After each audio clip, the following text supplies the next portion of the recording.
Welcome to Politics Done Right. I am your host, Egberto Willies. This is a progressive program that will take the mystery out of politics. This is the program that will encourage you to make sure government becomes we the people.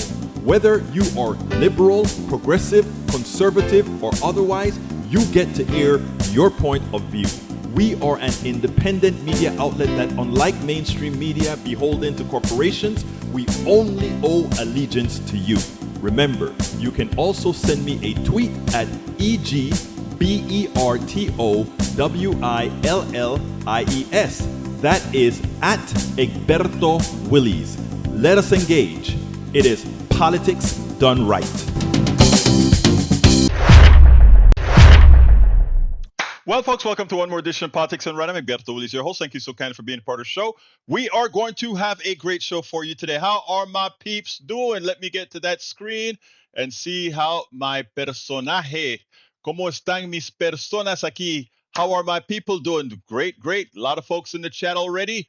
Hello, AVQ from Brooklyn, New York. We also have in the house Patrick Magner says meow from Houston, Texas. We also have in the house Bridge MCP from Binghamton, New York. And of course, Joanne from Los Angeles, California. In the house as well is the beautiful Yvette Avery Herod from Atlanta, Georgia. And from Austin, Texas, Lee the Beer Cat. And of course, in the house is Eric Hayes from Atascocita, Kingwood. We also have Lee Grant from Montgomery County. Hey, my mind's working and clicking today.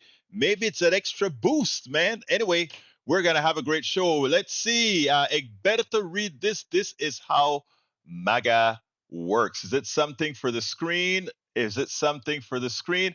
It is something for the screen. So guess who got first billing today? The one and only Bridge MCP, whose billing is on the screen. Bridge, let me know. Let's see what we've got here. It says as follows. Para ver. This is a cat with Donald. For the people that are listening on the podcast, Donald Trump is showing his MAGA base. This is a cat. He's really showing a duck. And then you have all the MAGA people looking and saying, yeah, that is a cat. So Donald Trump speaks, and folks decide to disregard their what they have to say.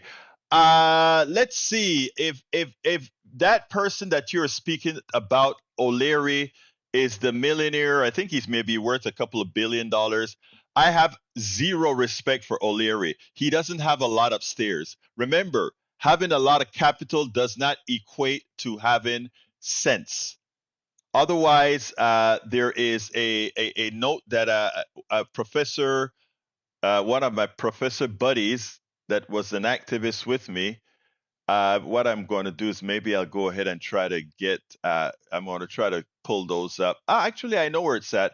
I don't have to bring that other program up. I can bring that up elsewhere. Anyway, folks, we're going to have a great show for you today. Let's see if I have anything to read from AVQ.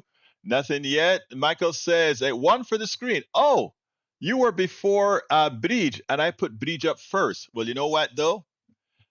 Even though I'm a women liber kind of guy, she took first billing, Michael. What can I say? All right, let's get Bridge's piece up there. Bridge's piece says the following. Let's see. All right, this is actually Michael's piece. Americans for Fairness report. $80 trillion has been redistributed from the bottom 90% of Americans to the top 1% since 1975. In 2023 alone, the upward redistribution was $3.9 trillion. That's enough to give every full-time worker in the bottom 90% a $32,000 a year raise. Trickle down is a scam.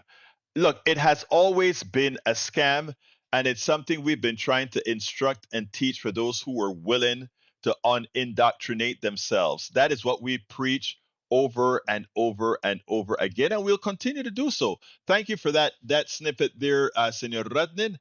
All right, let's see what we got here of notice here. Para ver, O'Leary is not smart at all. Hey, Eric, I'm not going to discuss that at all. I've seen him, listened to him, watched him, and the poor thing, we have to change the paradigm. We have to change a paradigm where people are compensated for what they're worth. We have to change a paradigm so that the person who actually creates something is the one who benefits from it. Let's give a great example. Farmers are, and I wish more farmers would actually start having faith in themselves. I wish more farmers would realize that they are the ones of power.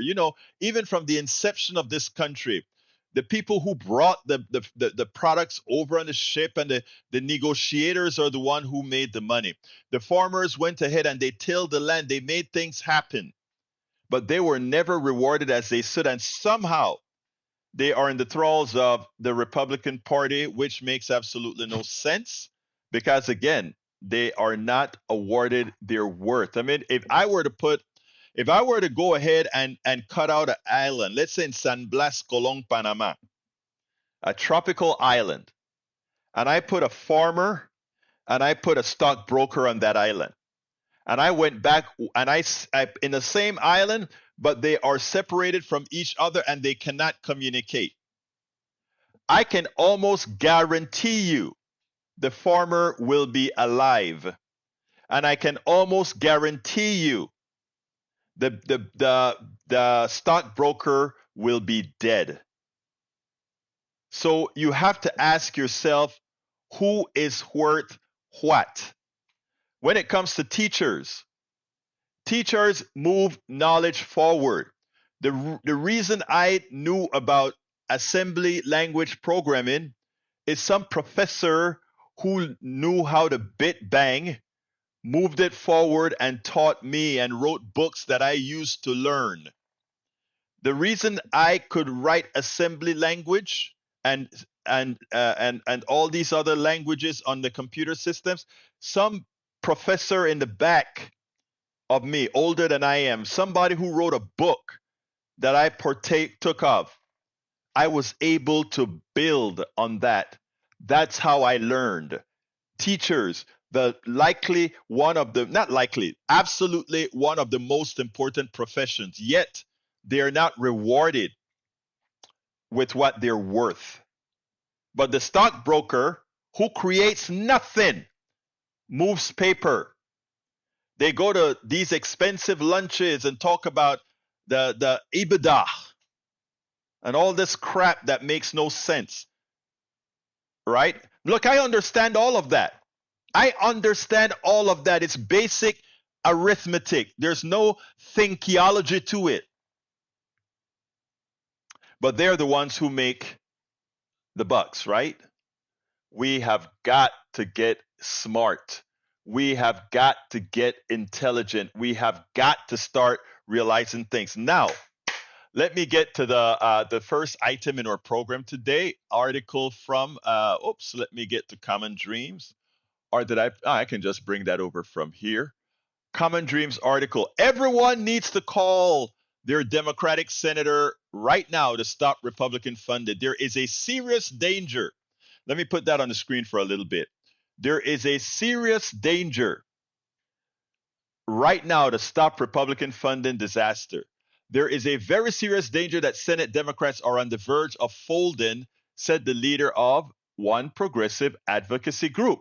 U.S. Representative Alexandria Ocasio Cortez and grassroots organizers were among those urging Americans to call their Democratic senator on Wednesday and demand that they vote against a Republican funding bill that would bolster the Trump administration assault on the federal government and working class. Everyone needs to call their Democratic senator right now. They're starting to cave. Ocasio Cortez warned in a social media post, alluding to the comments from some Senate Democrats indicating that they could support the government funding program package that Republicans rammed through the House on Tuesday. It should be very clear to every Senate Democrat that any vote for cloture will also be considered a vote for the bill. She added, referring to the process of ending debate on legislation. According to Punchbowl, one unnamed Democratic senator suggested a group of Democrats could vote with Republicans to end debate, which would mean the bill needs just a simple majority and only GOP votes to pass. People aren't going to be tricked with procedural games, Ocasio-Cortez wrote. They know exactly what is going on. Defend Medicaid, vote no on cloture, no on the bill.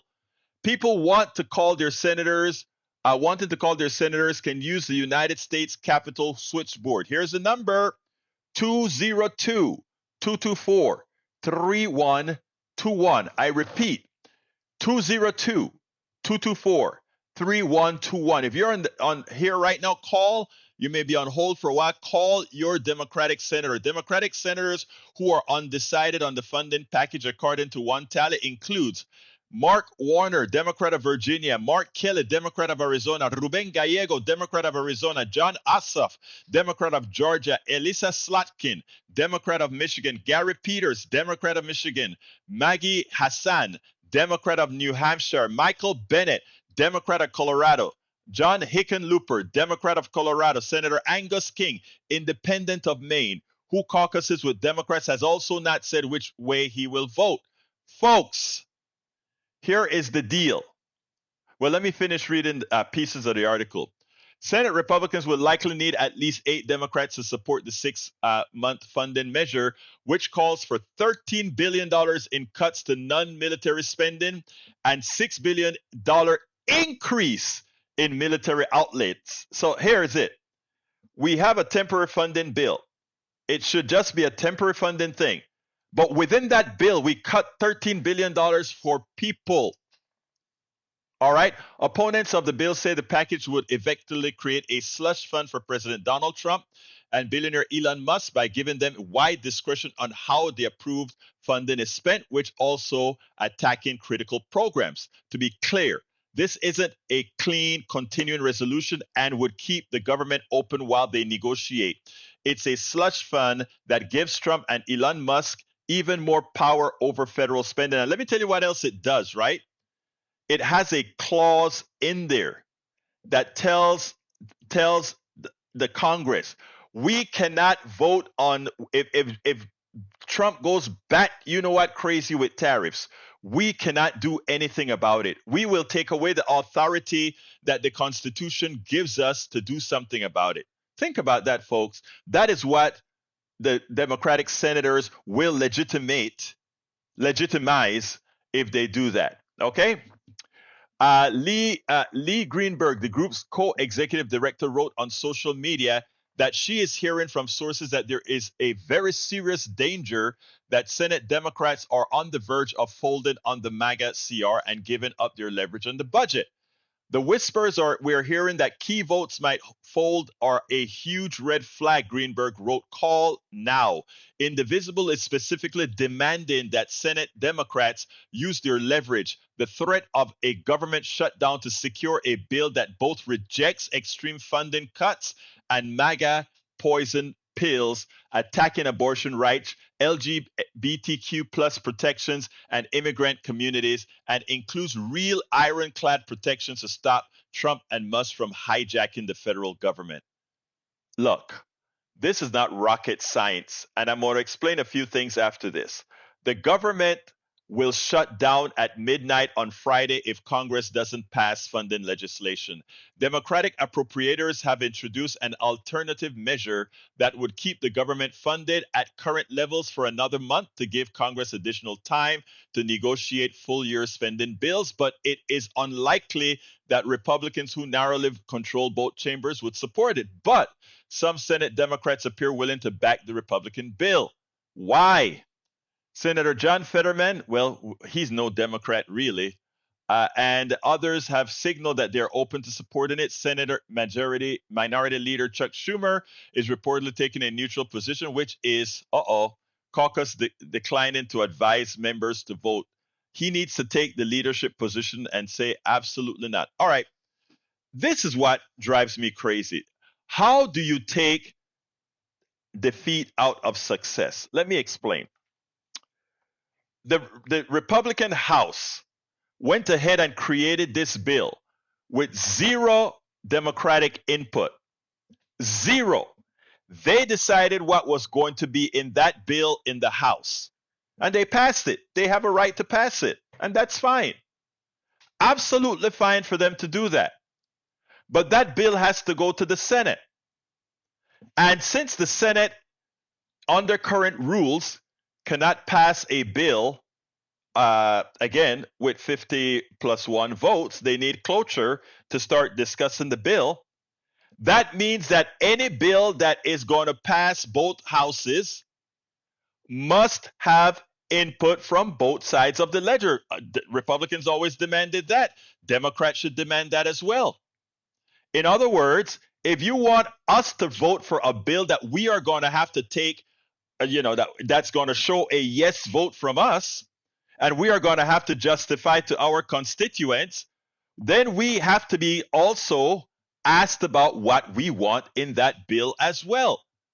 Otherwise, you're just holding us as slaves as a slave for a vote. They should absolutely say no. They should not pass that bill at all. Again, because think about this, right? How only democratic democratic cowardice would allow you to go ahead and say, you know what? You own the House, you own the Senate, you own the presidency. You only need to do minor compromises because you own all of that, but you say zero. And then when if the government closes down, somehow Democrats accept responsibility. That's the excuse that Democrats are using now. They're saying, well, if we don't support it, we are going to be responsible for the shutdown. No. The people responsible for the shutdown are those people who decided not to negotiate with the people whose votes they needed. But let's go a little bit further because this is deeper, much deeper.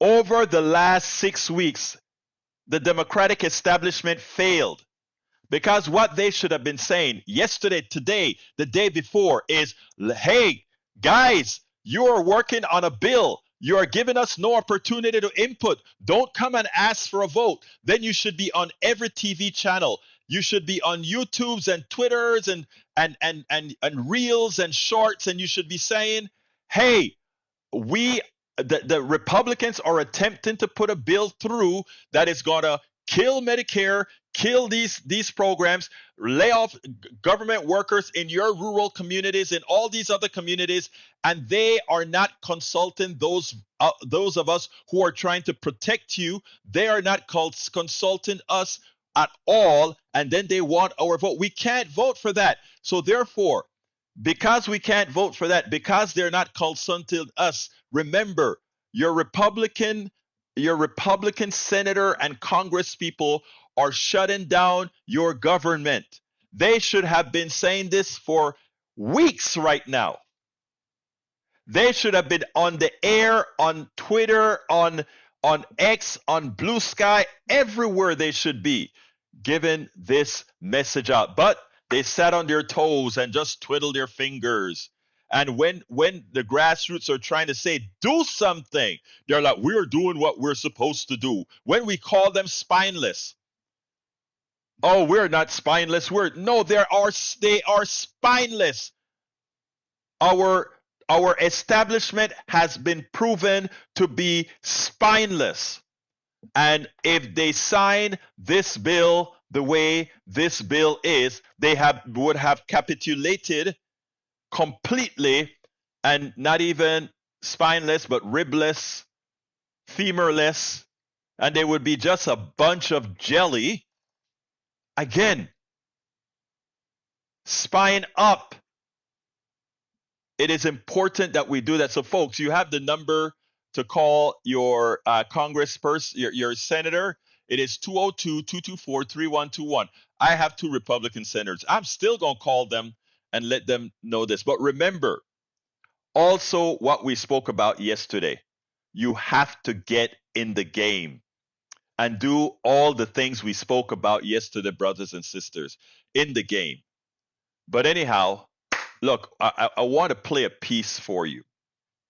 Because as you know, right now, it's the opportune time. They don't need to rush and pass this bill. Okay, we don't need to do that. Because as more MAGA, Trump voting Republicans in very red states, in very red counties, in red states, realize what's happening, they are starting to panic. They are starting to panic. These people, the red MAGA folks, are starting to panic. One of them in the piece that you're going to hear me put out right now actually said, Mike Johnson's constituent says he needs to cross the aisle. This is a MAGA voting Republican who is saying, if you have to cross the aisle to keep our Medicaid, if you have to cross the aisle to keep our SNAP, if you have to cross the aisle to keep our Medicare, do it. That's the marching orders that they are giving their folks now. You know why? Because they're noticing it is starting to happen. Folks, we are in the driver's seat now. But let me go ahead and play that, and then we'll take it on the other side. Well, here's the oops moment we've been waiting for. They went into Mike Johnson's district. You know, the Speaker of the House, you know, the guy who's pretty much terrorizing his own constituents. Well, they went and interviewed a few of his own constituents, and they came out with some interesting stories. You know, folks, these people voted their prejudices. These people voted what they thought would be only afflicting the other people.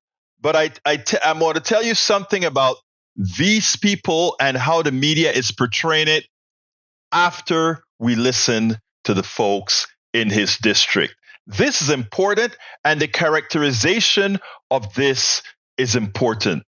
Yes, Republicans intend to cut your Medicaid. They intend to cut your Medicare. They intend to cut your Social Security. They intend to cut your SNAP. And you know what? Many of their constituencies will snap. Listen to this, and then we'll take it on the other side. With only 2 days to avert a government shutdown, a huge unanswered question remains. How much influence will voters have on how Congress proceeds, both on that continuing resolution and ultimately on the budget?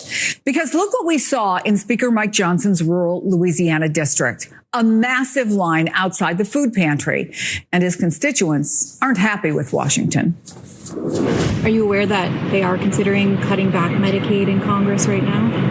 I am very much aware, and my children are on Medicaid. So yes, I do. I do fear that very much. The kids here, they rely on that, and we're poverty here. Help us. Give me one for that. People are hurting out here. They lost their jobs, lost their homes, lost their cars, lost everything basically, and then this is what they depend on to eat. You may be from Louisiana, but you're the House Speaker. Cross the aisles, do whatever you got to do. Melanie, although Republicans often deny it, economists say cuts to programs like Medicaid and food stamps are the only way to make the budget work. So again, you're in Speaker Johnson's district, which he won, by the way, with 85% of the vote. What else did his constituents tell you? Well, there is a lot of fear here in this community about potential cuts to both Medicaid and SNAP. It is a small rural town. A lot of people told me they are struggling right now to pay for groceries, pay for eggs, pay for diapers. They're struggling to find jobs. And so a lot of the residents here have come to rely on government assistance. Also relying on the food bank that we visited yesterday that passes out baskets of free food every week to members of the community. Now, Speaker Mike Johnson has said repeatedly that they're not going to cut Medicaid benefits and that they're only looking to reform the program, including instituting things like work requirements for able-bodied adults on the Medicaid program. But even those types of changes could have devastating impacts for the community here. I talked to Pastor Don Snyder of Christian Life Church. He's one of the founders of the food bank. He runs it every week. And he said the issue is that in a community like Vinton, there are just not a lot of job opportunities and that people don't have cars and don't have public transportation to be able to travel to seek employment elsewhere. I talked to another woman, Summer Stinson, who's from the area as well, a mom of four. She said her boyfriend does have a job, but he has had his hours cut back. So he might not qualify if they institute certain type of work requirements. So just a lot of concern here. And the residents here in Vinton, VA, on their mind weighing heavily these prospects of potential Medicaid and SNAP cuts. Some great reporting there, Melanie. Thank you. Joel, do you think these kinds of reactions make it less and less likely there will be cuts to Medicare and Medicaid? Or, I don't know, no matter what, is this an issue Democrats can use to their advantage? How do you see this playing out politically?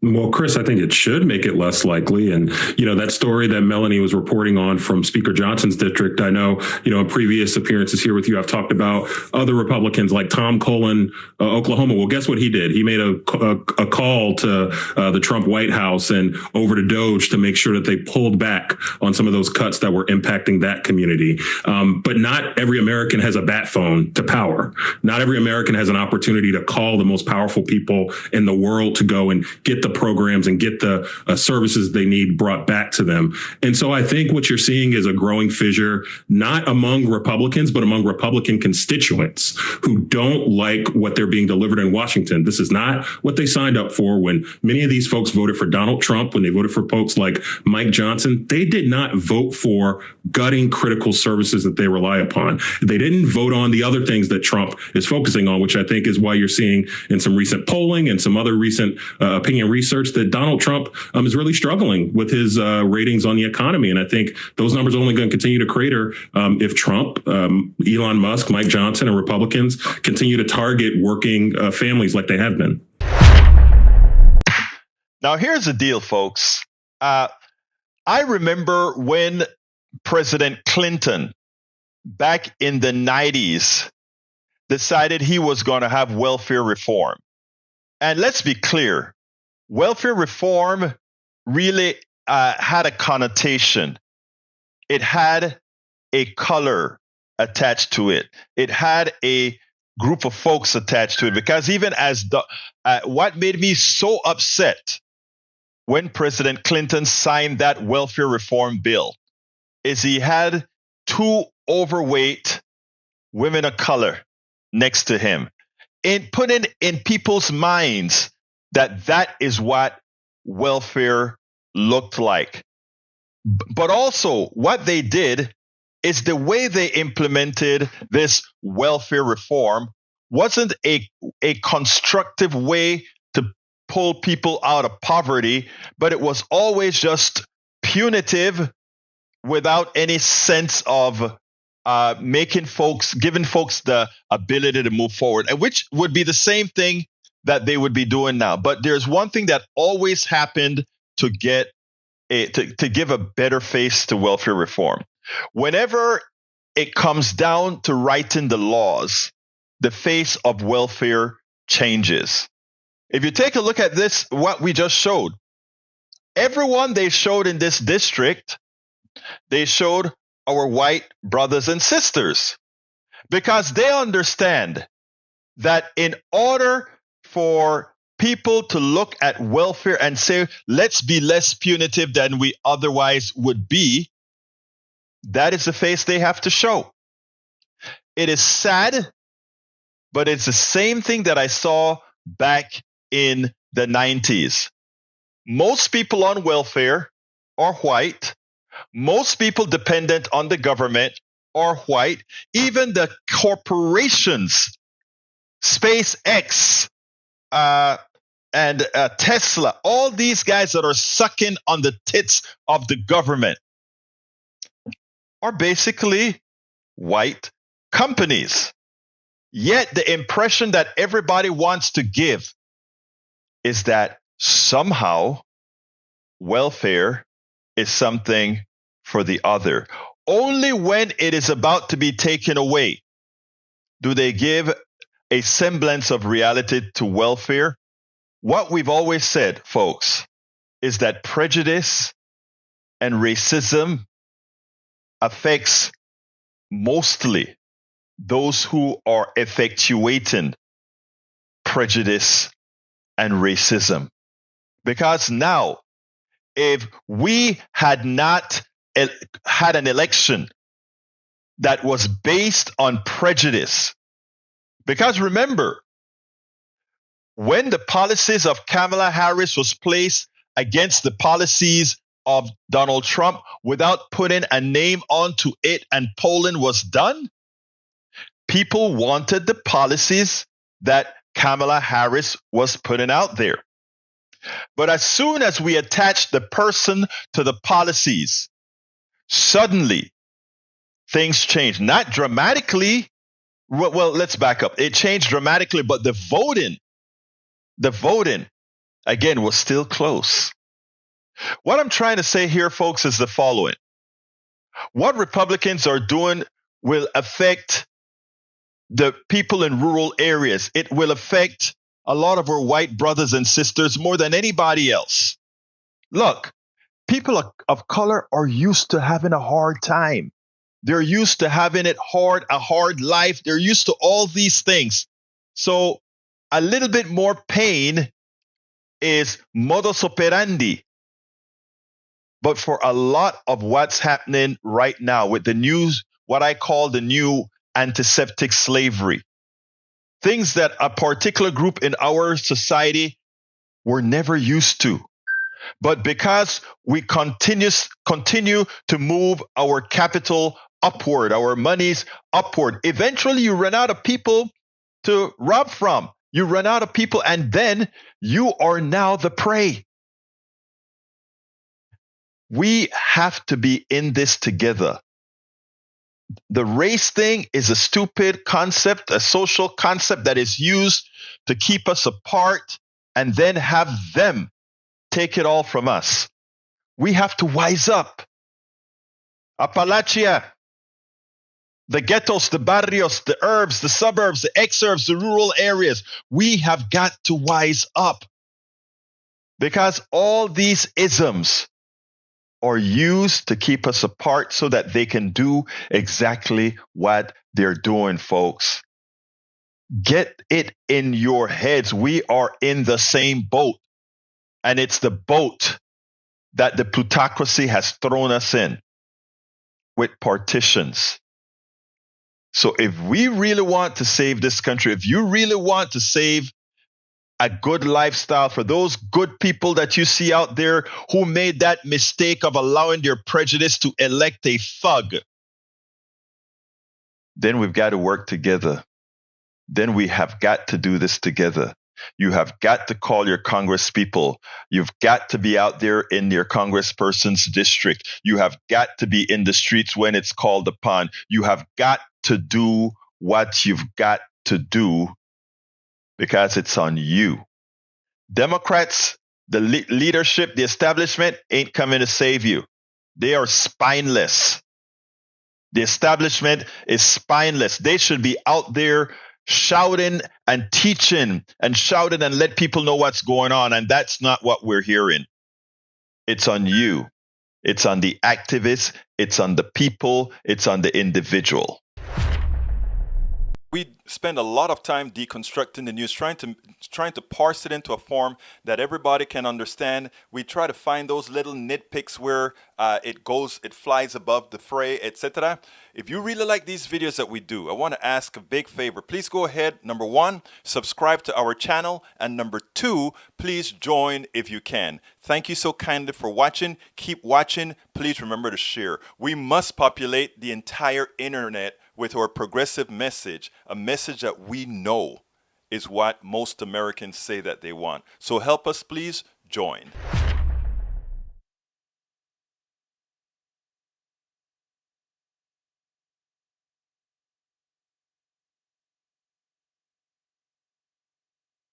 Hey, let's see. We're back. Anyway, folks, look, Bridge MCP says, Egberto, Dems are holding town halls close to the Republicans, and Rep are flooding the town halls. So many of them.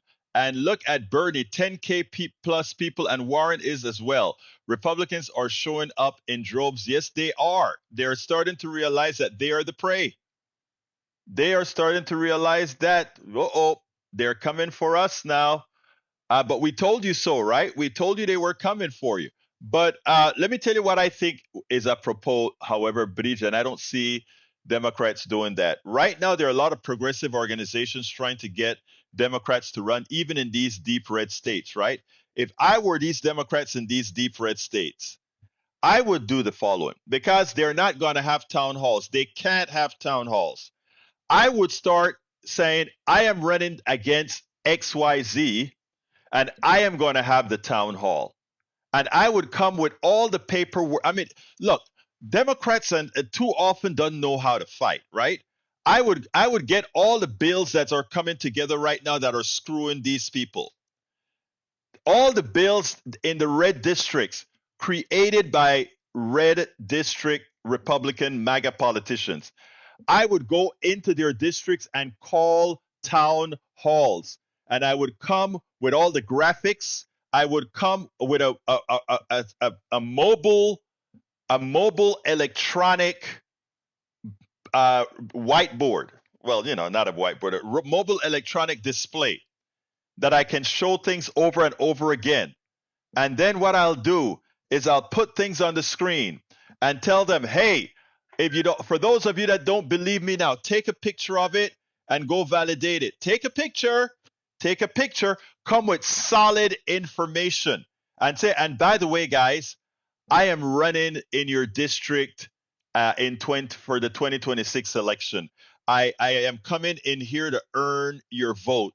This is what they are doing to you, and this is what I will do for you. I think it is time, not yesterday, it is time to start doing that now. Going into the communities, going to the little shops, and those of us that are those people that are running, it is incumbent on us to start fundraising for them, right? Look, we pick somebody that is viable for each one of these districts and tell them, hey, we're going to support you. We're going to buy you the equipment for you to go around, and you spend the whole 18 months going around every part of that district. If you have to set up outside in the middle of the night, do so and start mobilizing. Every single Republican district should have the Democratic opponent starting to campaign right now by giving them the ways in which Doge, the way in which MAGA Republicans are going to destroy their lives. And let them see the evidence and allow them to take pictures of the evidence. Welcome aboard E2247. Great to see you here. Welcome aboard May Wood from Long Beach, California. Welcome to see you here. Let's see what else we have. E2247 says siphon is a tube bent to form two legs of equal length by which the liquid may be transferred. Generally speaking, it's one is longer than the other, though, if I recall correctly, the way it actually works. I could be wrong, but I thought that's how it always was. All right. Let's see what else we got here that I need to read. Also, a siphon is any of various tubular organs in animals, and especially mollusks or arthropods that are used for drawing in or ejecting fluids. Okay, learn something every day. Cut in California vaccine programs, gone. Wow, funny. All right, let's continue here. Continue. I'm scrolling down. Oh, we've got a Tom Zornick limerick. Let's go ahead and get busy with Tom Zornick's limerick. I'm going to do it on the first try. Ready to go? Here we go. All of us must take a stand for victory. Step up or be damned by history. So independents and Democrats, don't worry about how you're dressed or what's right to wear. Just put on your protest hats and show that you care. For this is not a test. There is no time to rest or be depressed. When Trump attacks, point and shout. Then turn your backs and walk out. Just like Congress, Rep. Al Green, you'll be seen as brave and not a slave to the chains of those who refuse to use their brains. Be loud and proud, for silence goes unheeded. A real protest now is needed. Mightier than the pen or sword, so strong it can't be ignored for long. These are desperate times. Don't be silent, mimes, or hold up signs that no one sees or reads. What America needs now is righteous anger and passion, less words and more deeds that promote empathy and compassion for victims of Trump's trickery and MAGA misery. Once again, our poet laureate, Tom Zarnick, knocks it out of the park. Out of the park. I love it. I love it. And right in time for our times, Tom. Right in time for our times. Okay, E2247 says, Egberto, address the most important ongoing 5-alarm fire that is the seizure, caging, and potential deportation of political prisoner Mahmoud Kali, as well as the coalescing legal challenges to it. You know, I was a green card holder. And if you had told me that the Secretary of State had a almost absolute power to say, I am a danger to this society, I would have been shocked. And I don't know what the rules are exactly, but I imagine there could be legal arguments made to make that unconstitutional, and that's what I hope is going to get done, right? Khalil, you know, I saw in the chat here that Lee Grant says, given that he's a resident, maybe you don't mind him being placed in a jail in the United States. My question to Lee Grant, jail for what? Jail for what? Jail for being a humane human being? Jail for saying that what's occurring in Gaza is genocide? Jail for what? Look, I am a supporter of Jews and Gentiles alike, Muslims and all alike. But murder, genocide is one thing. Bruce Pollard is in the house. How you doing, Bruce? Welcome aboard. And for him to protest in the land of liberty, supposedly, of freedom, supposedly, for an injustice and a criminality and genocide that is occurring in Gaza. If he did say something about that, being Palestinian himself, who the hell else is going to say it?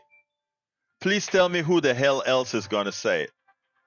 My brother Ray Brackens, welcome to Politics Done Right. Love having you here, sir. Talk to me. Good afternoon, my brother. I wanted to see if you got that email I sent from Brother Trump about the yes, Canada tariffs. I just read it. I just read the email, and I was trying to get a hard copy of it so I can show the screen. But what I'm going to do is I'm going to just read it. I just got it, in fact, while I was playing the video, and I was going to discuss it afterwards. But let's go ahead and do that since you're calling, because I think, do you have it in front of you right now? I got it. Let me pull it up. It says the following. After, I'm not going to read the montage of what Donald Trump placed there, right? Actually, there may be a way for me to do it. But let me just put the sentence that should concern all of us. And it says the following. Let me save this off first. The sentence says the following. The only thing that makes sense is for Canada to become our cherished 51st state. That is after he's justifying his 25% tariff, etc. This guy, I wonder if I can put it. Yeah. So the thing about it is that disturbs me deeply, because a lot of people who, support Trump say, well, he hasn't had any wars. He hasn't.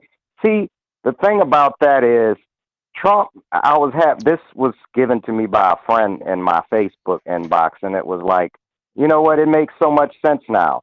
Trump doesn't want to have war by way of guns and bombs.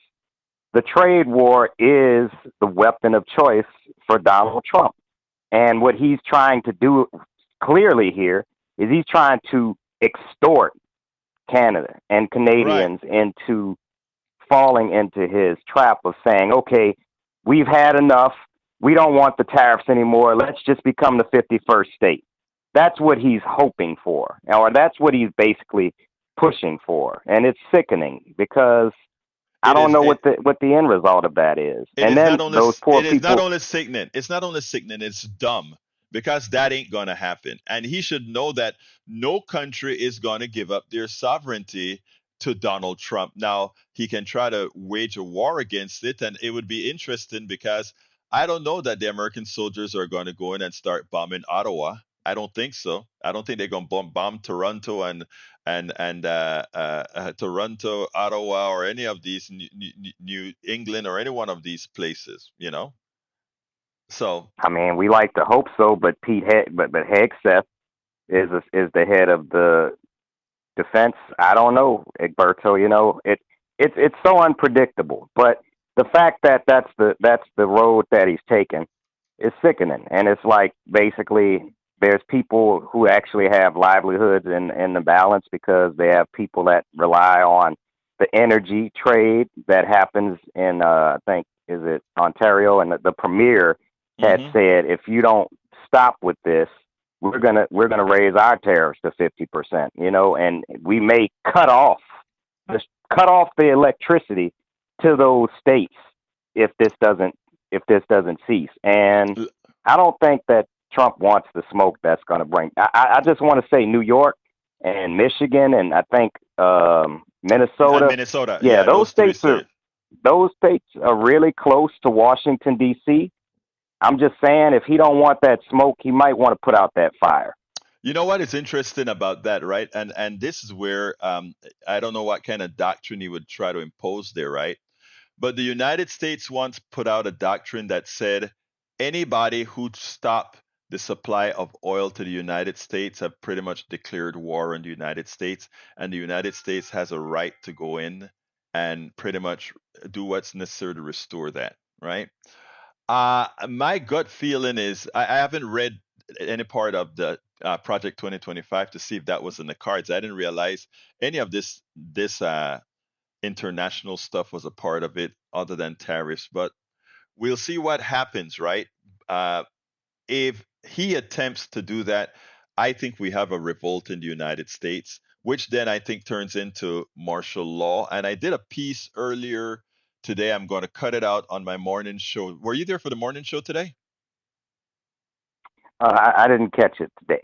Right. No. Okay. So let me tell you why. Because I'm glad I'm going to put that video out later on today. Because what we have is a professor, one of my not my professor. Well, actually, I got to call him my professor too. Friend of mine who teaches at the college.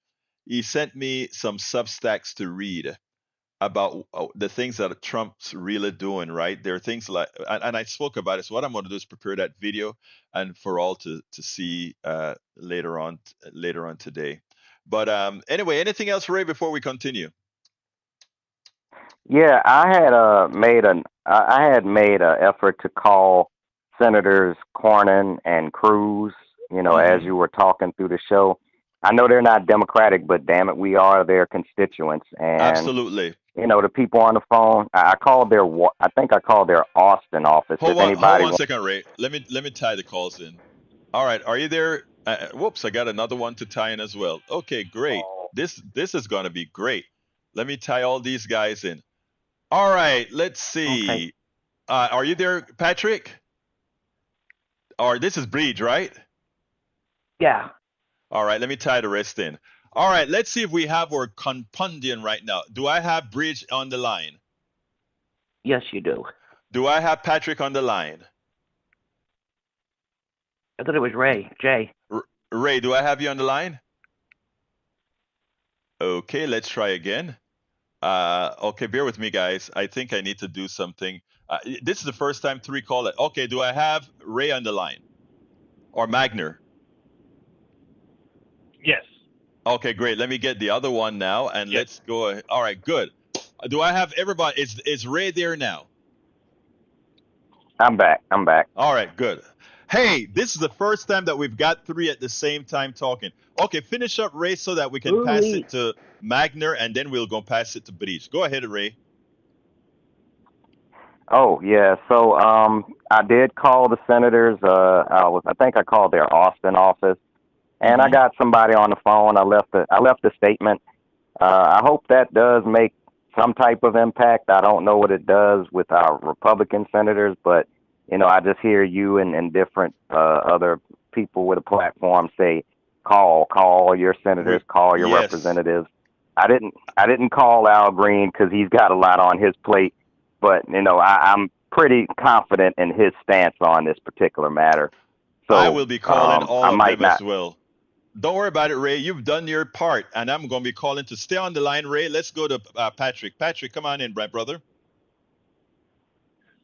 Well, on that, I've yet to get a response from Cruz from anything this year, over 100 emails. But what I wanted to let you know is, yes, it's always been our policy that if somebody denies us access to oil, that is an act of war in our mind. And I believe that we're the only country in the world that has that policy. Right. Now, what can get really interesting is that we have pipelines that go through Canada that connect us with Alaska, and there's absolutely nothing that says that Canada shouldn't or can't close the border to Alaska. So it's quite possible that soon the only trade with Alaska that we'll have is through the air or by sea. Yeah. And that's going to make living in Alaska almost impossible. And you know what? Maybe we have to get a taste of that, right? But like I said, we have to be careful to see what it triggers. Even if we find what Trump is doing illegal, Trump and his administration, well, the United States in general, never obeys the World Court. They never follow the directives of the World Court or anything of that sort. But hold on a second, Patrick. Let's give because we're at 5 minutes. Stay on the line, but let's give Bridge a chance to say her piece as well. Bridge. Hi, everybody. I too was taken back by Lee's thing about the green card and going to jail, and he'll be fine with that. And I was typing this into the chat, and I decided to call. And first of all, I don't know when they came out with a green card holder who's a terrorist has to be deported. Never heard of that. It may have been something that they just made up now, or it's something that changed. I don't know. But my dad was a green card holder, and till he died, so was my mother. I became a citizen, but my father was a green card holder and very involved in Northern Ireland, and was supposedly arrested for gun running for the IRA, fled the country for 2 years, international manhunt every day in the newspaper, front page, and he decided to give in, and he went to Scotland Yard and gave himself in. And they celebrated so much getting him that they left him alone for 2 hours alone, sitting there in a room, open door, with his suitcase. So he got up and he left. Now, nobody escapes from Scotland Yard. Wow. My father just walked out the front door, got a plane, went to Canada, came to New York, and gave himself up in New York. It was a long trial. I mean, a year and a half long trial. In fact, his lawyer was one of O.J. Simpson's lawyer, funny enough. Wow. And he won the trial. He was set free, and he was not deported because he had a green card. There you go. So this kid protesting, and he has a green card, and they want to deport him, and so they smack on that he has ties to Hamas to get him under some terrorism law. It's crap. It's all a lie. So no, Lee, it's not fun to rot in jail for doing a protest, which is free speech. That's ridiculous. That's all I wanted to say, really. Thank you, but these guys are completely out of their minds, and you know what? That's why I keep saying we have to engage. We have to engage. All right, give me a closer, Ray. You guys are going to be closing the show today. Give me a quick 30 seconds, Ray. Hold on, Vrij. I want you to give a closer too. Give me a closer, Ray. We need to also be mindful. Yeah, we need to be mindful of our trans community here in Texas. There is a bill floating around that's trying to literally criminalize being trans, calling it a form of fraud. So I know if you have any representatives here that are against that, I would get them on the phone. That's my closer. Thank you. Before I go to Patrick, I want to make a statement. King Delia is saying Medicare cuts are not coming. Again, I can't help that you are gullible, my dear brother or sister, King Delia. I can't help that you're gullible or that you have your head in the sand, but I cannot be out here lying to the listeners that I have. I can only tell them the truth. And I can only say that what you're saying is a categorical lie by putting on that Medicaid is not being cut. Stop causing panic. Medicaid is being cut, and they've all said it, not only in behind closed doors, but otherwise. Patrick, give me a closer. Okay, I'm going to lecture you. This morning, Brian called in, and he was critical of you being critical of the United States because it needed to improve. And he said that because of people like you, we are going to become like China. And then he brought in his mail order bride as a example. She's definitely a mail order bride. I would bet any amount of money on it. She's a product of Patrick. trafficking. But let me get past that. While he's saying that she was taken against her will and everything, and he was saying that things are so great here, your follow-up should have been that somebody yesterday that had every right to be here and did nothing wrong was disappeared by the president of the United States. It is happening here right now. And Patrick, that's why we need the audience. That's why, because I can't think of every comeback at all the time. If we had more time, maybe you would have called in and said that. But you're absolutely right. Even after the program, I didn't even think about saying that. But now you have that in my psyche. I will the next time. Very good move, Patrick. What are they? I want to know what they're going to do with the. What are they going to do with the Trans Am cars?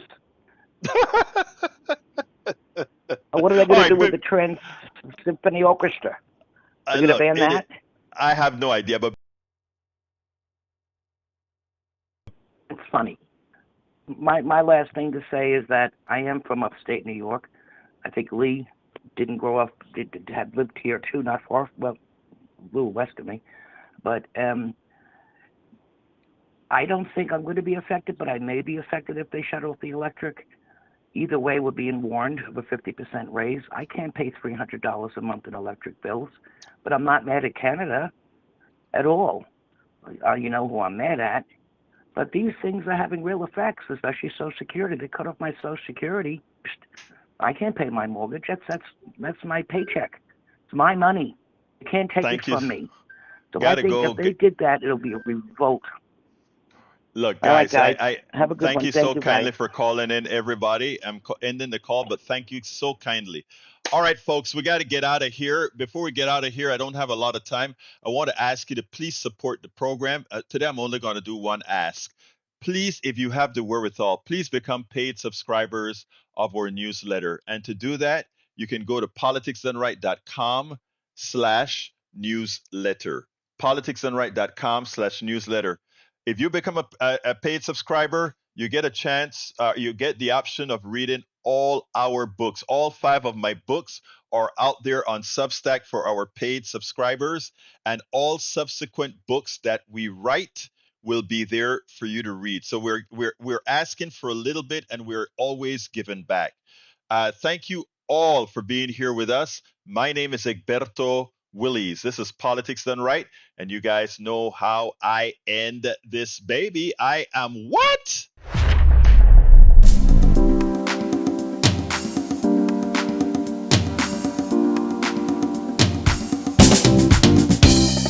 Welcome to Politics Done Right. I am your host, Egberto Willies. This is a progressive program that will take the mystery out of politics. This is the program that will encourage you to make sure government becomes we the people. Whether you are liberal, progressive, conservative, or otherwise, you get to air your point of view. We are an independent media outlet that, unlike mainstream media beholden to corporations, we only owe allegiance to you. Remember, you can also send me a tweet at EGBERTOWILLIES. That is at Egberto Willies. Let us engage. It is politics done right.